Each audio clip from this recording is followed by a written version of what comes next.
Good evening, fellow Reds. Yeah, hello again. It's been a long time since I've been able to host here. Welcome to your Friday night special, Friday night LFC transfer room chat. It's been a long time since I've done one of these, so I'm going to be really, really rusty. So I need the guys here helping me out, getting me through this because there's a lot to talk about tonight. So even though there's not no transfer news as yet, hopefully maybe there'll be something tonight.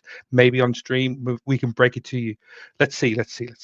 But I'm just going to go through our guests for tonight, and we'll start with you, Menti. How are you? I'm good, man. Glad to have you back. Excited for this talking today. Yeah. We've got a lot to talk about today. And Misha, how are you? We haven't done a stream. Actually, to be fair, I haven't done a stream with you guys at all. So it's really, really good to meet you all. Yeah, I'm all right. Good. And Hassan, how are you? I'm fine. Yeah, Where's the gun show today, mate? I was told there was really, really famous, infamous gun show that we had the other night. It yeah. it propelled it propelled the channel to some unparalleled heights before, and I'm a little bit disappointed. I'm a Oh, sorry. disappointed man. Yeah, because it's first time with you and Mishu, so I said I Oh, so should you just want hold to be back. gentle with us. Oh, no, that's fine. I understand. I get it. No, that's good. It's good. Thank you. Thanks for joining, everyone on the chat as well. Thank you for joining. Throw out your questions, your comments. We'll just talk about all sorts, and let's see how we get on for tonight. So let's start off with a little bit of transfer news. It actually there could be something. I kind of made suggestions earlier in my comments. Mamardashvili, if that's how you want to pronounce it, or is it Mamardashvili?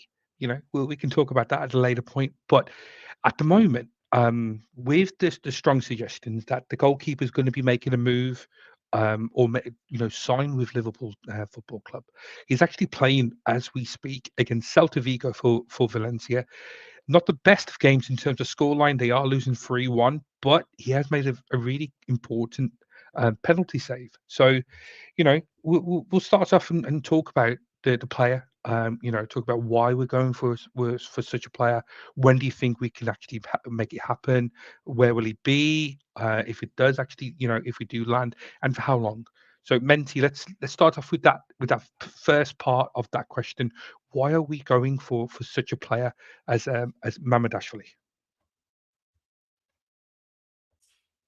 Um, for me, it's just like when Hughes and Edwards came back, it seems like they're already like planning for the future, I guess you could say. And if you look up like best goalkeepers right now, he's usually like at the top of like any transfer market, where whatever data you want to look at. For For his his age, age, yeah, yeah, for his age, he's at like top of his yeah, bracket, isn't he? exactly. So he's basically like they're basically trying to replace Allison with like another Allison, essentially. Um, so I mean, I don't mind it, but I could see Allison leaving in like 2 years, maybe.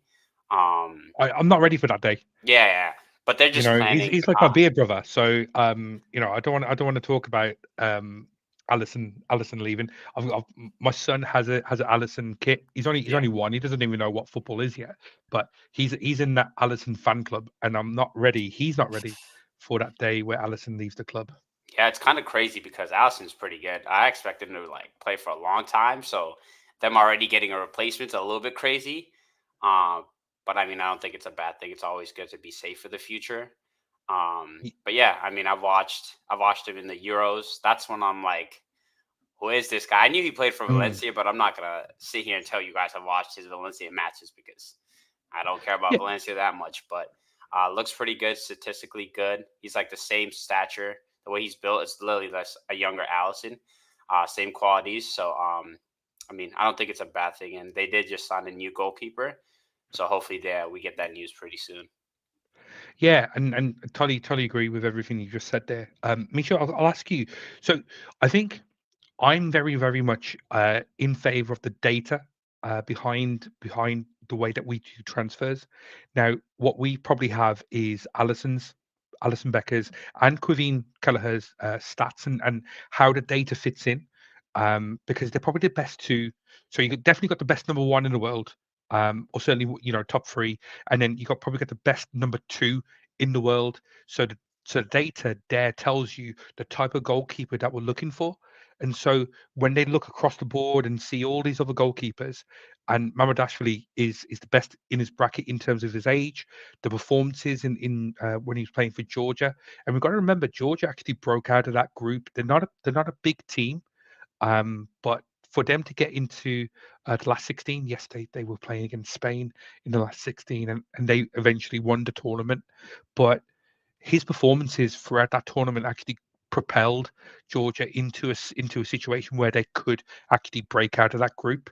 So, do you think he fits that mold, the Allison mold? What meant he was just talking about? Surely he's very talented. I mean, I don't think we paid much attention to how he's playing at Valencia before the start of the season. We all saw them at the Euros. He was pretty solid. It's I don't know how to think about this transfer. It's very unprecedented. I don't think it's very unlikely to make a transfer for a keeper that you're going to be using in, let's say, 2 years in the future. So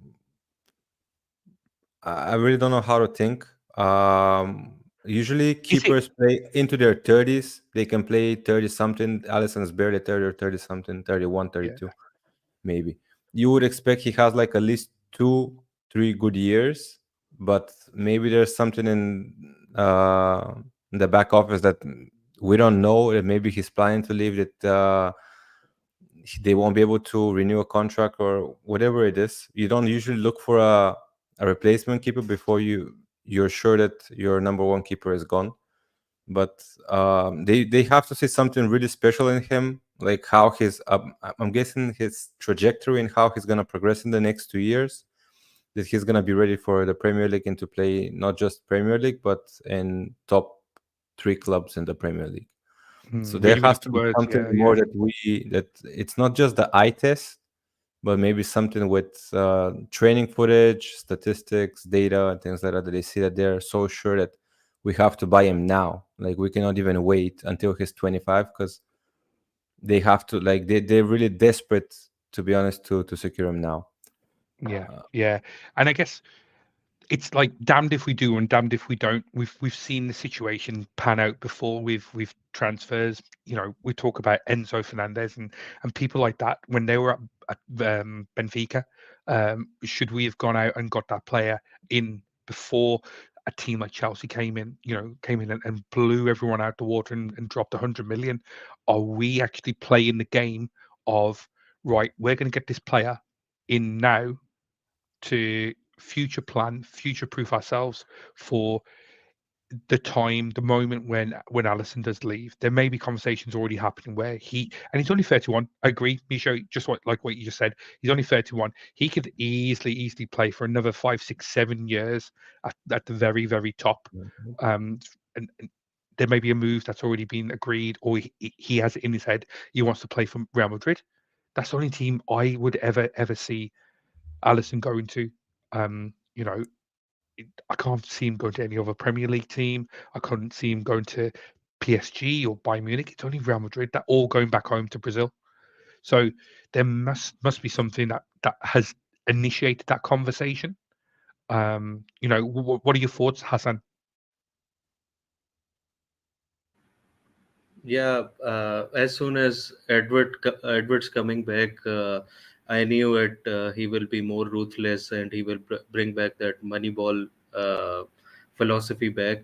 So we have seen it. They don't have patience for young players anymore. They think that we can move them and put in a sell-in clause, or we can bring them if we want to.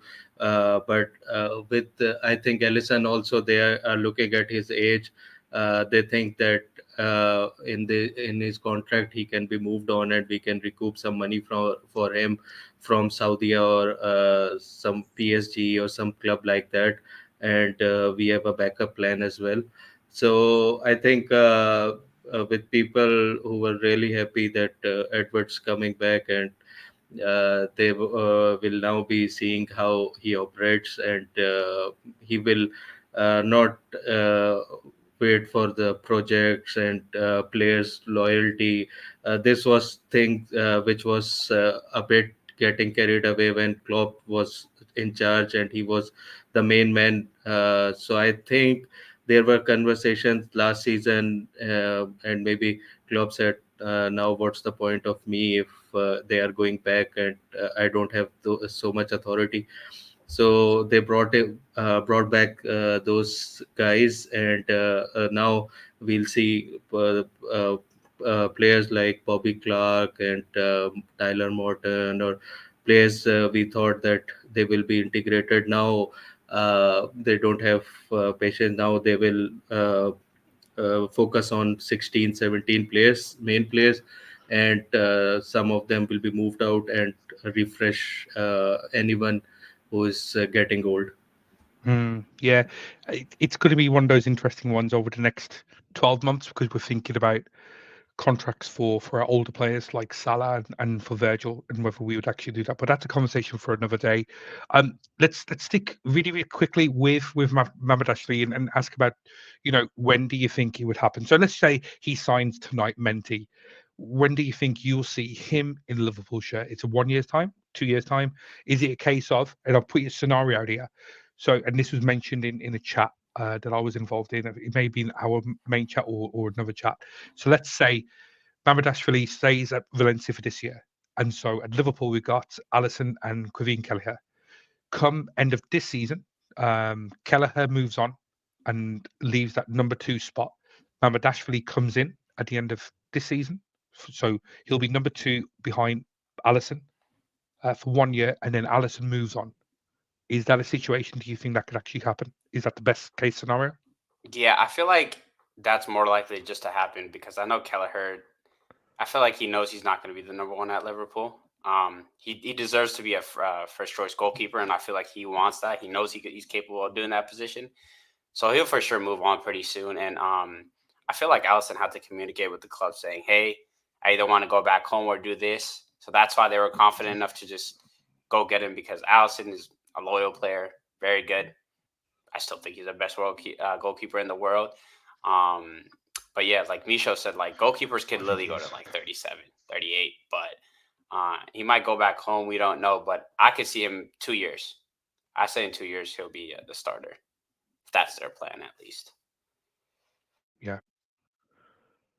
And Misha, do you agree with that? Do you think it'd be that scenario that I proposed, or do you think it'd be 2 years? Do you think it wouldn't be 3 years? That'd be daft. But do you think it'd be 2 years max, or would he come in next summer? It doesn't make sense to be any more than 2 years. It just doesn't make sense to buy someone and don't use him. So it's interesting. I really cannot say. I'm still wondering about this transfer again because it's the goalkeeper position. If you buy a young player with a lot of talent and you send him out on loan just so he can get more play time, sure. Or if you already have a person in this position like a central midfielder, sure. Like you mentioned, Enzo immediately start playing, or maybe not immediately, but after a couple of months at Chelsea, and he's world class. But for a goalkeeper, it's a very tricky position. So yeah, they see something in him. There's something going on. Of course, Kelleher, I don't think he's staying either the winter or next summer. He's gone. But buying a goalkeeper that is highly rated to keep him at number 2, I don't know, because number 2 goalkeepers don't usually get that many games. So I don't know if they're seeing some kind of recurring injury with Alisson that they have in their mind. Maybe that Alisson got injured last season, and maybe they're fearing this happening more often as time goes by. That's maybe why they're hurrying up with this transfer. So yeah, I'm thinking if not next season as a number 2, maybe then in 2 years for sure as a number 1. But yeah, only time will tell. This is a very tricky deal, so I really don't know. It's a strange one. It's the last time it happened, similar to this was the Navigator deal, and we know how that went. Yeah. But Hassan, what are your thoughts about when do you think we'll see Mamardashvili if he signs? Before this window, do you think he'll be next year, next summer, coming in? Yeah, I agree completely with you that now we hear this word a lot, opportunistic signings. So I think, as you said, that he was, we see that we can deal with him and have a deal with him. And and he has really good statistics. He was the one of the best keepers in La Liga last season, and he vindicated himself in the Euros as well. So they see there's an opportunity to buy him. So, and I think there might be some truth in Mishu's assessment as well, that we see Ellison every season.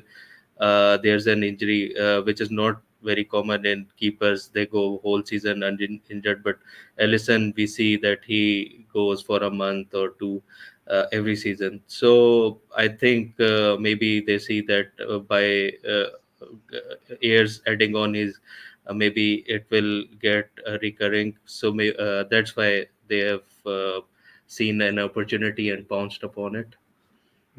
Yeah, yeah. It's going to be an interesting one. I mean, it's not going to be one of those transfers that we'll see immediate fruition, if that's the right word. But let's move on to things a little bit closer to home. So there's a few topics that we can talk about. Gomez. Let's talk about Joe Gomez and the situation that's happening with him. Now, there's been rumours, suggestions that Joe's going to be looking to move on, whether that's the player themselves or the club are looking to release the player, transfer the player out to generate some more money that would then allow us to get someone else in. Misha, I'll come to you. I'll start with you first on this one. Um, do you feel that we need to? And I think there may be the conversation earlier today, in the group chat about Gomez, and I've got strong feelings about Joe's capabilities at centre back. Do you think Joe is a good player that we should be keeping, or should we transfer out to try to generate some more money to get a better player in? In the position that we're in right now, I don't think we should sell him. I don't think we're in a position to be selling any central defender. Joe can play even as a left back, as a right back. He's been utilized as all these four positions last season.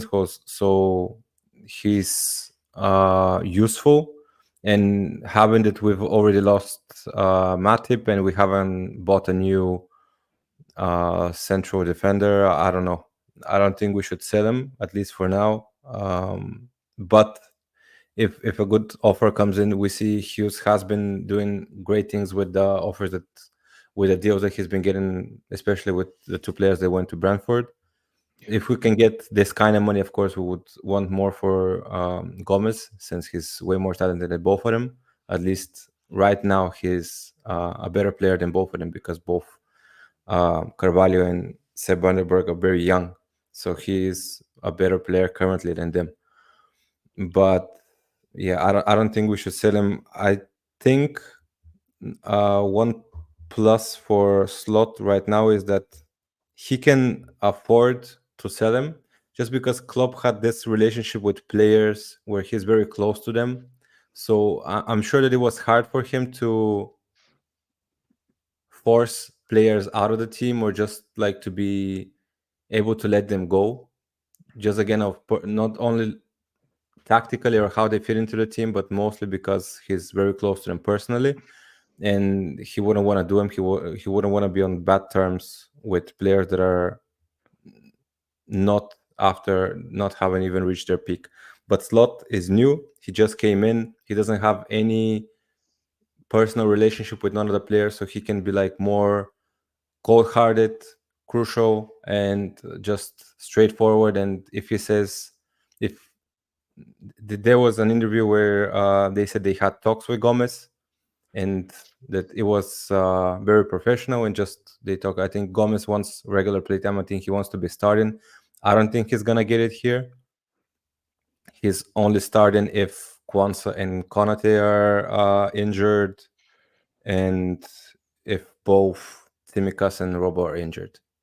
I don't think the position that the team has changed. So if there's an offer for him to play first team football, sure. Yeah, I totally agree. So he's probably fourth choice for me. He's probably fourth choice centre back. He's third choice right back. He's third choice left back. So a player that is as experienced. Menti, I'll come to you for this one.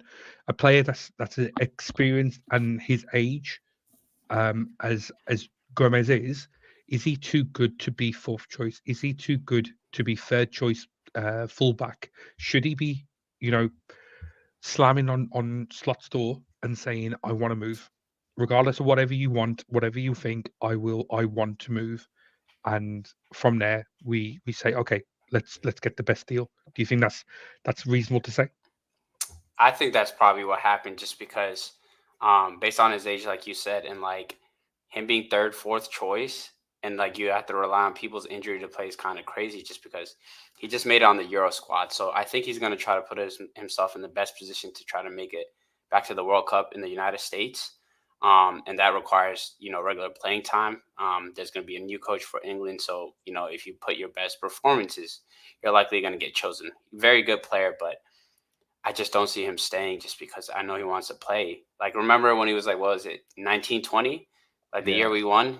I mean, he's capable of doing it. So people have seen it. It's just the injuries. But I really don't see him staying, just because, I mean, he's literally third, fourth choice in almost every position. So great player, though. Like, fantastic player. Would love to keep him. But for me, I feel like Liverpool are going to sell him. And like, there's what, 7 days till the yeah, portal closes. So it's like, they must have something lined up. There's no way they just don't let him. You know, they're gonna do a lot in the last couple of days. So, but I don't see Joe staying. Honestly, he could. yeah. We never know, but I think he wants regular minutes. Yeah. I know it's that conversation, and I think just like I was just having to think about what Misha was talking about that connection with the players. So slots coming in, having a you know new connection with the players, but the players have connection with each other.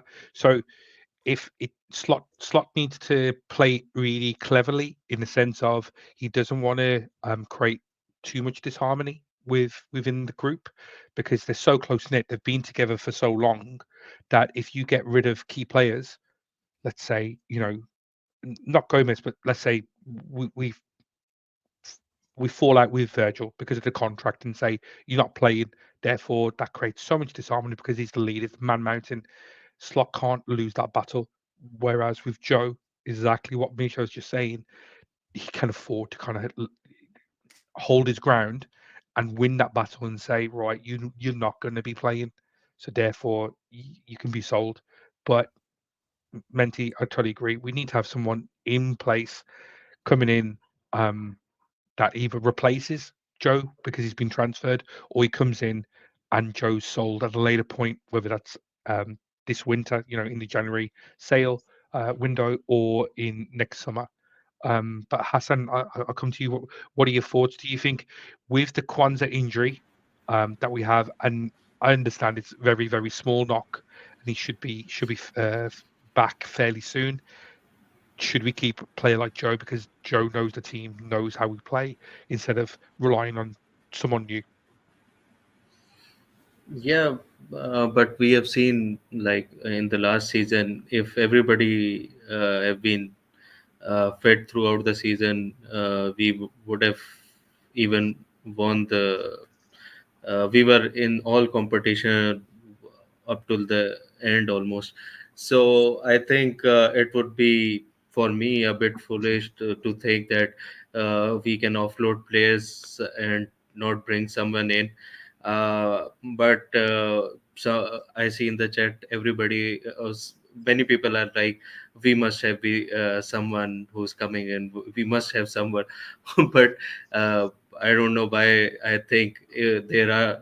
I think they have a list. If those players are available, if the deal can be done, they will do it. If it's not possible, they'll wait for them up to the next opportunity when it arrives. And for Gomez, I think it's time. Maybe he has been really good, and I think he's a sort of a person who knows his ability and capabilities, and he has never made fuss. He had a really good relationship with Klopp because he was one of the players who he inherited, and he played throughout the.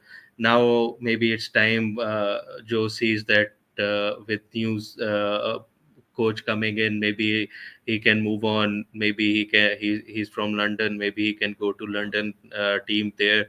and he can be with his family. And he is, I think, only 27, and at 27, the amount of experience he have, uh, it's really, I think, cannot be uh, quantified in money.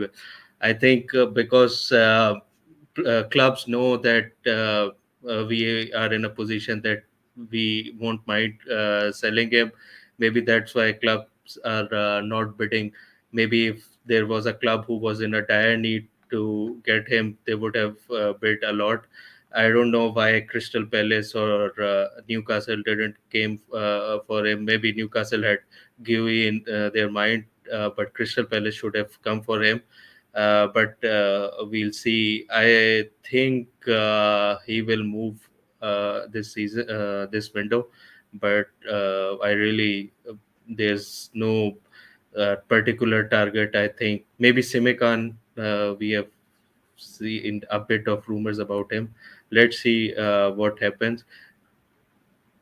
Yeah, no, totally agree, totally agree. I think there's actually a few clubs that would really benefit from having a player of Joe's experience. Menti, I'll come to you. So there's 3 clubs that come to mind. So the first one's Newcastle. Now the reason why I've mentioned Newcastle because there was talk about um and not just talk, because actually there was negotiation for Joe to go to Newcastle, and then as part of that deal, or separate deal, Anthony Gordon come to Liverpool. So they are interested, or they were interested in a player of Joe's caliber before they started looking at Mark Gui from Crystal Palace.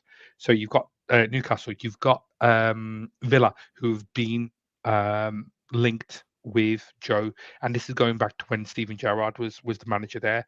They would really benefit from having someone that's won absolutely everything in club football. Um, and especially when they're going back into Champions League this season, they could have the benefit there. You've got Fulham as well. There's been strong conversations about Fulham going in for a player of Joe's caliber as well. You know, that's just three clubs that could really benefit from having Joe's. Do you think we are possibly overpricing Joe, or clubs are just being reluctant to strike a deal right now? I think it's just timing, and I think right now, like I don't see him going to Aston Villa just because they really have a lot of like young center backs. Um, and Fulham just signed what's his name, Anderson from Crystal Palace. So that's a maybe. But I do see Newcastle just because the other day, when I watched them play, like I was looking at the on FootMob, the center backs, they're both like 31.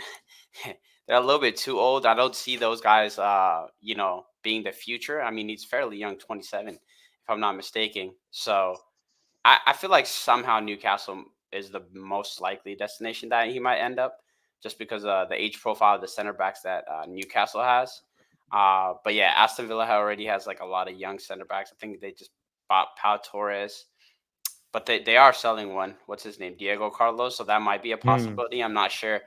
But for me, I feel like somehow he might end up at Newcastle if they don't get Gay. yeah, But I think he's like their second option. But I could see him if someone comes in and meets that value. I think they'll get him. But in terms of pricing, I think Joe Gomez is justified around like 40, 50, based on what he's won, based on what he's done before, age profile, experience, getting called up to England as well. I feel like that price is justified. I think teams just have I other think it's options cheap. first. Yeah, I think it's I very think I, cheap. th- I think it's cheap when you look at Mark Yeah, Gui. Now, the thing that is over Joe's head is his injury record, but he's actually had 2 seasons where he's been injury free pretty much. He's only lost out on 6 games of over the last 2 years, and that's all competitions, not just Premier League. So mhm, 2 years of being injury free pretty much is phenomenal, and it's really good, and it just shows he's actually still there. There's a player there. He's probably agreed. up to the point, best the best left back that we had last season. For sure. Yeah, And I know it's kind of silly to talk about, but when we have Andy Robertson and Simicast, but up to the point when Joe was actually starting playing, we were leading top of the league. We were doing really well in Europe and etc. All in all the competitions. After certain points, we just fell off. But those are the things. Misha, do you think we are sorry overpricing, or clubs being reluctant? Do you think there's still a deal to be done there for Joe Gomez? Uh, there has to be a deal. It's just like I don't think we're over. I think 40 million pounds is a fair price for him. I don't want to be because he's again experience the quality, but also how valuable he is to us. Right now, he's not a starting one, but as soon as one player gets injured, he's getting that spot, and it's very quick for him to get like now he's like third choice, fourth choice, whatever it is, but he can quickly go into the first choice for a couple of weeks, not a couple of weeks, or a couple of months. So it's valuable just to have him as squad depth. Whoever is willing to pay that, we saw that maybe Newcastle were a little bit reluctant. Crystal Palace can go ahead. Leicester don't have the money. Leicester could use a defender like him. They're just too poor. They cannot afford him. So I'm thinking The of mad whatever. thing, sorry, just to interrupt. The mad Yeah. thing about Leicester is that they've just dropped 70 million on two players, or something ridiculous on two players, Oliver Skip and someone else over the last couple of days. So where suddenly they've got some money, even though they're under PSR rules and they're going to be sanctioned. So it's a Yeah. funny one. They could do with They a are player probably like losing more than 2 points in the yeah, end. So I wouldn't trust them with making like again. We cannot rate Joe Gomez to Oliver Skip. Oliver Skip is I don't think he's even quality for the Premier League, to be honest, from what I've seen. But yeah, maybe Villa. I don't know, but yeah, it has to be an England club, of course. But I don't know which team in England is willing to be brave enough. We see that Brentford are one of the teams that are brave enough to do um, transfers for talented players, young talented players. Joe Gomez is talented, not that young, so it's interesting to see which team could go for him. But yeah, I would rather keep him at least until the winter to see, just to know, because again, winter time there's like a lot of games to be played. That's where the injuries start. So it would be good to have someone like him to just have him as a squad that I don't know, like they have to also be looking for before we even consider selling him. I would rather see a center back come in, and then agree. we can talk about selling Joe Gomez. Yeah, I agree. So let's just stick with that actually. So if we think there's 8 players within the defense unit. You've got Trent, Bradley, you've got the 4 centre backs, and then you've got Robbo and Simicast as your left backs. Are we all comfortable with just 8 players, or would we like the magic number 9 coming in, giving us a little bit extra in terms of squad depth and just with the injuries that we have that occur? So Ibu's very, very injury prone. Quansah's injured. It doesn't seem like it's going to be long, but he may suffer from confidence or whatnot after last week's game. Virgil's not getting any younger, so if we lose him, do we all feel comfortable having just 8 players on the kind of team roster? Hassan, I'll ask you first. Are you comfortable 8? Would you like 9? Would you like another fullback coming in? Yeah, ideally, I think the best will be someone who's left-sided, who can play as a left back as well if there's a need. Uh, who I think who's a bit better version of Gomez, uh, but maybe ideally he's a left footer. Uh, for the balance of the team, Dutch coaches like players who can play from the back and on their strong foot. So I think ideally, if we can find someone who is younger than Joe and is he's more acceptable to be a bit a part player for a couple of seasons. Maybe he will be ideal who can be developed into a world class talent. Yeah, no, that's true. Menti, you happy with 8? Would you prefer 9? Would you want more? Less? Nah, we should like bring in 2 more center backs if that's what I want. But knowing FSG, minimum like we need a center back. We've been needing a center back on that left side. So yeah, I could see us for sure signing a center back this window. Like you have to sign a center back. There's no way they don't. Quansah just got injured. Konate's injury prone. You're thinking about selling Joe Gomez. There's no way they don't buy someone. If not, they're a little bit stupid. But I think they'll get us left-footed center back. We don't know. It's going to be someone that they're going to use data. So we'll see who that could be. I'll still say Costello Lukeba. Bring me if they want to spend money, go get me Anton Silva. Go get me Diamande. I don't care. There's players out there. It's just what the team wants. And I also think that left side, the fullbacks, Robertson and Civicas, they're great. I love them. I still don't trust them. I don't care what you tell me. I love Robertson and his service, but there's a time where you got to start replacing players. I'm not saying completely kick them off, but bring him competition. Phase, start doing a phase exactly. out. And just have someone that can learn from him, learn the ways, someone he can mentor. But I feel like that's a weakness for us. I feel like that right side is pretty good for now. I don't see Trent going in the midfield as well. And in terms of the DM, knowing FSG, I hope they get one, but it seems like they might try Gravenberch in that position. And if that doesn't work out, try to get someone in January. But I think we'll get 3 players this window, the last week. Bold. Including bold. The goalkeeper's one, okay. And then 2 more. But yeah, I could see them, putting off a couple of positions till the winter window. 3 would be good. I know, as you said, it could be the goalkeeper's out. It could be in a year's time or 2 years, whenever it was. But Misho, let's come to you for that last bit. Are you comfortable with just 8 players? Or would you want more? Are you happy with the caliber of the 8 that we have? Certainly, I think right back we're really, really good. Centre back, as long as everyone's fit, really, really good. But what are your thoughts? 8, is that good enough? It could be good enough because we have quality players. What is always dangerous is the injuries, because you never know.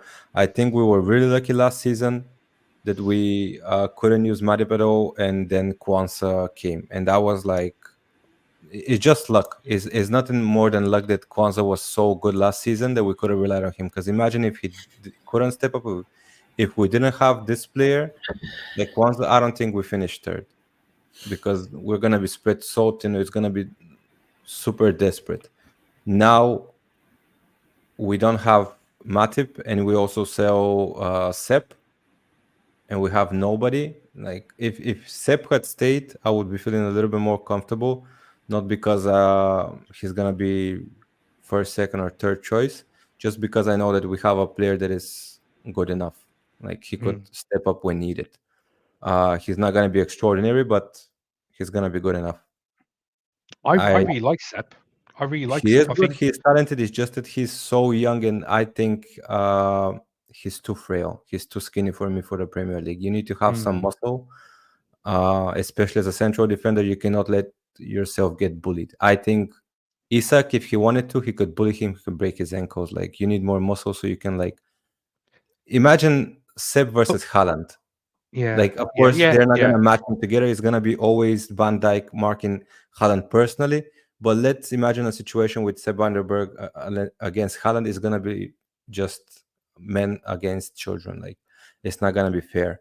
So we need at least, in an ideal world, we get a central center back and a left wing, also left back, because Robo, I'm scared because he was injured for so long. I don't think Tsimikas has got the quality to be playing that position. I really want to see someone talented on the left, but I don't know.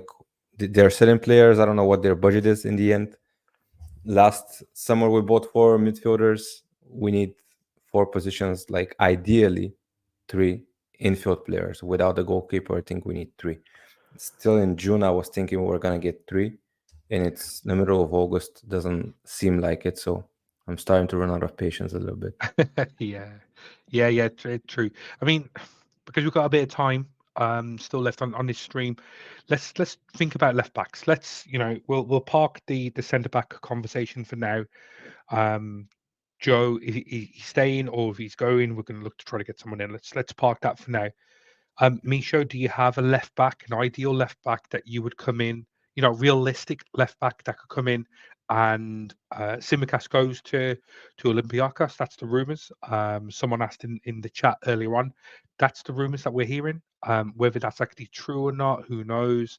It may be a case that he wants to start thinking about, I've done everything I can. I've earned loads of money. I can go back and play for Olympiacos, my home club, and do whatever I want. But is there someone that sticks out that you would love to have at the club?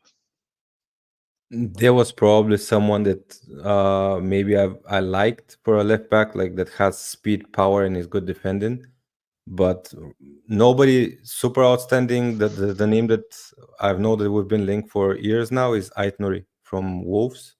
So I don't know if he's gonna be exceptional, if he's gonna be like Liverpool legend one day, but I think he's a good enough option to be bought. I really think I could.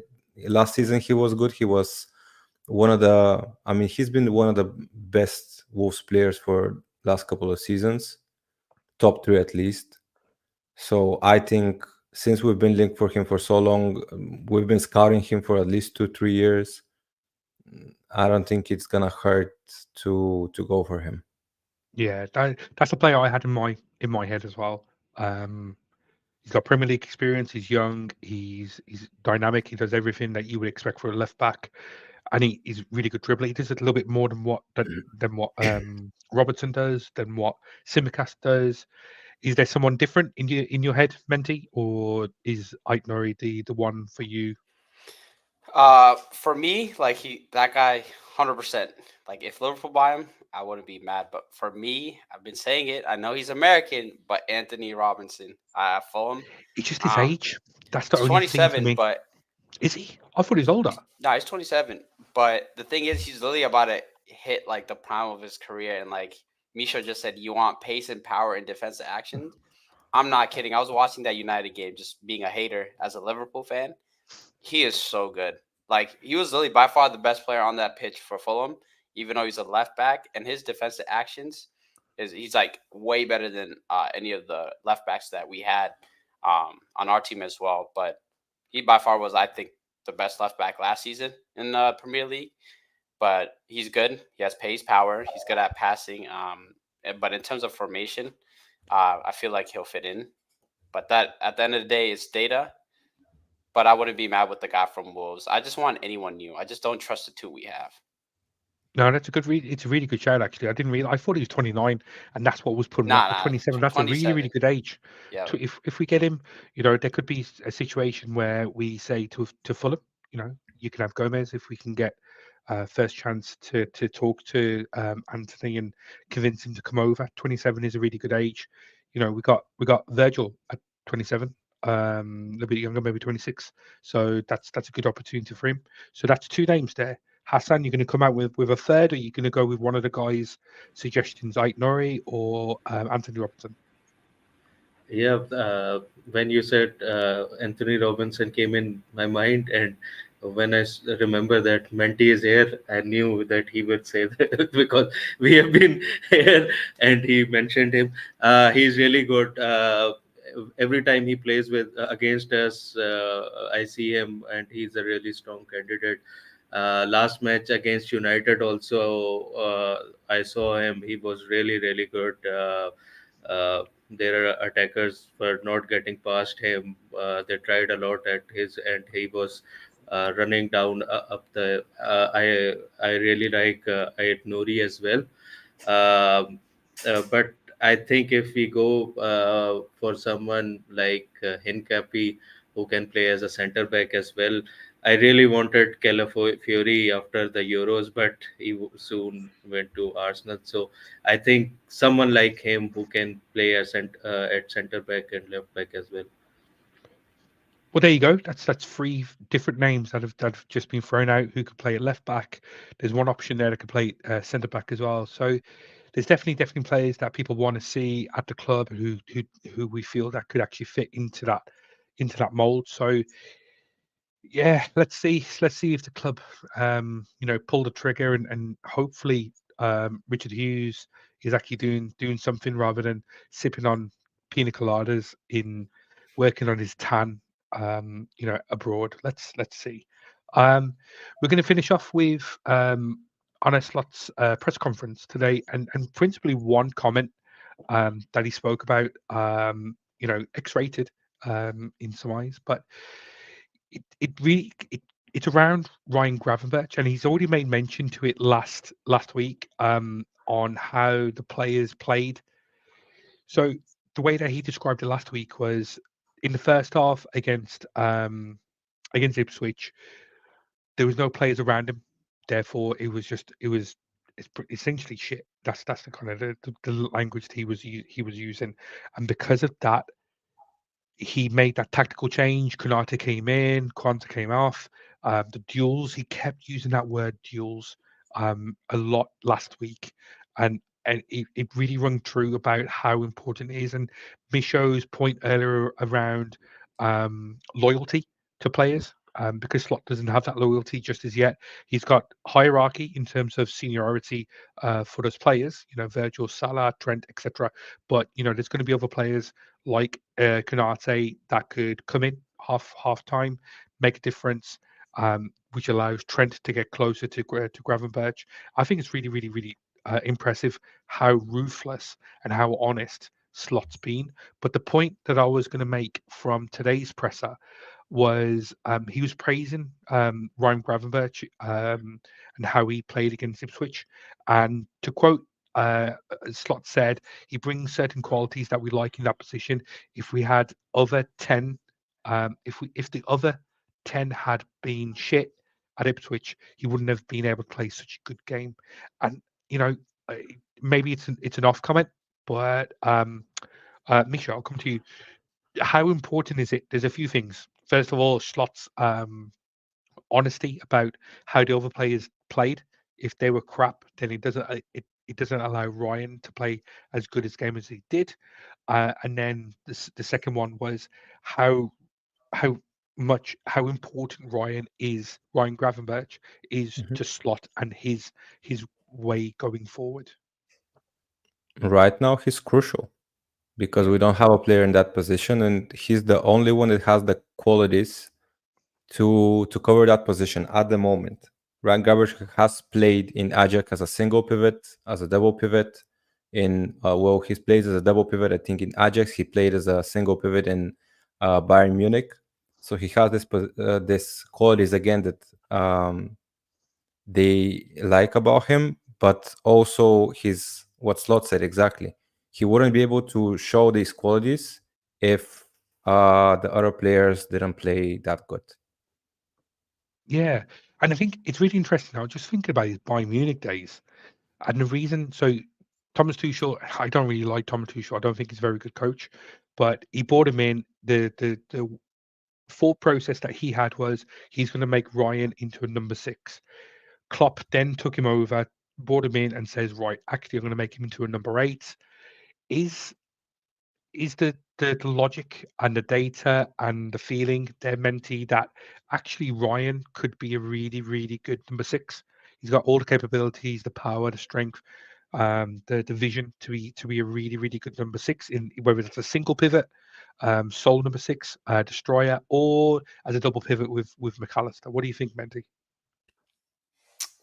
I think for me, he does have the qualities to be a number six. Like the only thing, like with the Gravenberch, like when he went to Bayern Munich, and a little bit with us last season is just like sometimes his off ball actions is terrible. Like he'd be walking. It's like the effort wasn't there, but now he's in a position where he literally could take that spot and someone has to like go get it from him. But he has great qualities. Like I remember like with that Ajax team that went on that UCL run. I'm pretty sure he played at Anfield at like a young age and he was bossing. I was like, who is this kid? He's really good. Yeah, that's when we like started, having we started watching him as a team. But for me, he has the qualities like the pass that he made to Diaz. Diaz just doesn't like It's scoring. beautiful. He's allergic sometimes, but yeah, he has the qualities because Slot said like in one of his pressers, he was like saying hey, he's an attack-minded player, but we got to help him as a team, um, do well in his new roles. And like in terms of Endo, I love Endo, but he cannot play in a double pivot like that where you have to play the ball out the back. Like if you remember the beginning of last season's, like he had those mistakes where he'd like turn it over a lot at the beginning. Before he did have a period where he was like incredible, like He's really he's a good. great player as a backup, but I don't see him playing like Gravenberch just because Gravenberch is like 6'3". He's finally using his shoulders. He's being more physical, and he's like press He's resistant. found him. He found his Yeah, shoulders. yeah. I was like, yo, use your like body for advantage. But for me, he's like the best press resistant in like tight spaces. He's really good. But like you said, it takes the whole team for him to be good. So once he gets comfortable in that role, I feel like he's capable of just snatching that role. Mm. That's why I don't think they're a little bit eager to get a 6. Maybe they'll let it go to January. Uh, but I feel like Slott's the type of manager to make decisions based on training pitch. That's the difference between Slot and like Pep Linders. Pep Linders was in charge of training and tactics, so that's why I usually don't blame Klopp for a lot of this stuff. But yeah, I could see them bringing the best out of him because I've seen Yeah, we've Ryan already seen. Gravenberch put effort off ball, so I've never seen him do that. But him doing Yeah, it last game, I was like, that might be a spot. So yeah. And I definitely have seen a difference in the way that we're playing. The switch from a more aggressive intensity type ball to possession, and then just through balls. Salah's, Jota's goals where Trent put Salah through, and then Salah just passed over to Jota. The through ball for Diaz. Definitely seeing the movement is phenomenal. But yeah, Hassan, I'll come to you. Just kind of the last thing. We've got about 8 minutes before we have to close up. But what are your thoughts about what Slot said over the last couple of weeks? First of all, the honesty that he had last weekend, and then today's press conference, and he even had a go at James Pearce and calling him old, which is just great because James Pearce deserves everything that he gets for what he said in the past. Yeah, my point of view that is that Slot wanted the spotlight uh, to bring it to the whole team, not just focused on Ryan because he's really young and new to that position. It can get to him because he's young and maybe too much pressure because even if in the next game he makes one mistake, everybody will be on him that it's not his position and we didn't sign a player to replace.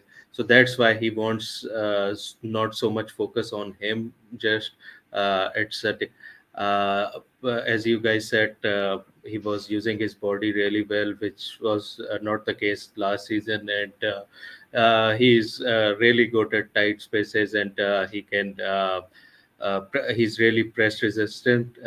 So I think his best position is with someone who's assisting him in a double pivot. At this point of time, I don't think he can play alone there. So I think if Maka is playing upwards or he's not in the team, he will play with Endo there or Curtis Jones. I think that will be the position, and uh, it's because of his new slot is here. He doesn't have that much loyalty to all those play and the relationships. I meant to say with them, so he can be really honest and say whatever he wants and assert his dominance and like if you won't play well, I'll say how it is. So maybe with young players it could be tricky. I hope hopefully he sat down with Quansah and told him that it was needed in the game, and you are really young. You will have a lot of opportunities to prove yourself. So it was nothing personal, but it was needed in the game. Yeah, and he's already had that conversation. He's already spoken about it, or it's been released that Slot's actually spoken with Quansah over the week, and unfortunately, he is injured. Whether that means that he didn't train today, who knows? Well, today or tomorrow. We'll see. But let's have a quick think. Last 4 or 5 minutes of tonight's stream, which has been really, really good. Menti, team news. Do you think, apart from Quansah, we'll go with the same team? Or do you think, can you see changes like Darwin Núñez coming in for Jota? Jota scored. Do you think that could happen? And then, Paul, you already beat me to it. Score predictions for Sunday. So team news. Do you think same 11 apart from Quansah, Konate comes in, or Joe Gomez that would have been talking about for last hour? Do you think he'll be coming in? I think he'll keep the same lineup with Konate, just because if Quansah was injured, he's not going to play him. But does Brentford play a high line or no? I'm not sure. They play counter attack. Yeah. Yeah, then I think Jota's still going to start, because I feel like they use Darwin when it's like a team that used a high line. Like when we played Aston Villa last season, they were just throwing the ball over. But I still see Jota starting. But for sure, he'll let, like, Elliott will play more minutes. I think Núñez will play. I just feel like this game, the system should be a little bit more better than last week. So we'll see players getting more game time, but I think it'll be the same lineup. And in terms of the score, I think, honestly, let me keep this clean sheet going. We haven't seen that a lot, so 3-0, forget it. Cool. Let's go with that. Misha, what are your thoughts? Same team as what the second half of last week's game, or do you think there's going to be some changes? Barring any late minute injuries, also last minute injuries, I'm thinking we're going out with the same lineup. Konate starting instead of Quansah. I don't think anyone had a bad game or something to show that they should be replaced. I think we're pretty solid, especially the second half. We could have even scored more than 2. I think the score could have easily been, if they just scored all of the chances, especially Luis Diaz and Salah, they could have scored. It could have been 4-0 for sure. Yeah. I think the 2-0 flattered Ipswich. It could have been really, really bad damage if the players had been more ruthless. Yeah. So what's score predictions, Misha? I would really like to keep a clean sheet. I'm honestly scared of Mbumo. Carvalho. No, Mbumo. I don't Oh, like yeah. Carvalho. I don't know if he's even gonna start, if he's gonna play even good. No, I'm scared of Mbumo. Like he's super dangerous. Like he just needs one good attack. Like he may shoot 10 times, but he just needs one good one, like to punish a mistake. And he's gonna be playing against Robo, so yeah, it's gonna be a difficult match for Robo for sure. I'm thinking he scores, and it's gonna be 2-1. Hopefully 2-1. I would really like to clean sheet at Anfield, but okay, let's go with that. So it's a win for Liverpool. So that's all that matters at the end of the day. Hassan, let's come to you. What are your thoughts about team news and score prediction? Yeah, I think team would be same with Konate. I read somewhere that slot doesn't really change the players. His starting 11 unless there's an injury or something like that. So I think he will stick to that. Maybe in game there will be some changes, but the starting 11 will be the same. I'll be positive with 3-0 at home. Very good. So 2-3-0s, 2-1. And if anyone actually cares about my my prediction, I'm just going to go with a nice 2-0. Happy days. Let's get 3 points. Enjoy the Sunday evening, because it's mid, UK time, mid-afternoon kickoff. So yeah, let's go with that. 3 points. That's all that matters. Keep it going. And just like what Paul just said, some great comments today, Paul. Slot's first game at Anfield, it should be buzzing. There should be a lot of excitement, and if we see good football, that should really help the crowd get going, which would then transfer onto the pitch. So let's see. But yeah, I just really want to thank you guys. Thank you for allowing me to come back and have a really good conversation on the stream. We'll do a little bit of housework. So first of all, there's going to be another stream tomorrow. There's going to be a few streams over the weekend. There's definitely going to be a 7:30 UK time stream to talk about the match on Sunday. There's going to be pre-match stream, post-match stream, the full works essentially over the weekend. So this channel is going to give you all the news Keep you up to date. Follow the Twitter. Follow us on YouTube. Like, subscribe. Do all the good things because it really helps out the channel. But yeah, I just really want to thank Menti, Misho, Hassan. And I'm sure I'll speak to you soon. I'll be back hopefully in the near future. We'll see. Maybe see you next year's random time next year, but we'll see. But yeah, do you want to say thank you? Up the Reds. Have a good weekend all, and up. We'll see. We'll get some free points on Sunday. Thank you.